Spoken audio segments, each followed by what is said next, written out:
Gəncə şəhərində zəhərlənmə faktı qeydə alınıb. Bir ailənin 5 üzvünün yedikləri qidadan zəhərləndikləri ehtimal olunur. Hadisə şəhər ərazisində qeydə alınıb. Belə ki, 5 nəfər, 4-ü qadın, biri kişi cinsli olmaqla zəhərlənmə diaqnozu ilə Abbas Səhət adına xəstəxananın yoluxucu xəstəliklər şöbəsinə hospitalizasiya olunub. Dərhal onlara lazımi təcili yardımlar edilib. 22 aprel 2025-ci il səhər saat 7:30 radələrində 5 nəfər, 3-ü uşaq, ata-ana olmaqla ürək bulanma, qusma şikayətləri ilə yoluxucu xəstəxanaya müraciət etmişlər.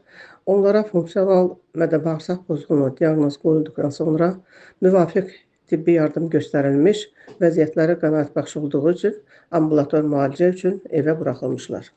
Zəhərlənənlər 33 yaşlı Elvin Namazov, onun həyat yoldaşı 31 yaşlı Şəkər Ramazanova, övladları 10 yaşlı Rəbiyə Ramazanlı, 9 yaşlı Rüqayyə Ramazanlı və 3 yaşlı Zeynəb Ramazanlıdır. İlkin məlumatlara görə xəstəxanaya yerləşdirilən bir ailənin üzvü olan şəxslərin yaşadıkları evdə yeməklə bazardan alınan xiyarı yedikdən sonra halları pisləşib. Baş vermiş hadisə ilə bağlı Azərbaycan Qida Təhlükəsizliyi Agentliyindən araşdırmaya başlanılıb. Hazırda faktla bağlı müvafiq araşdırmalar davam etdirilir.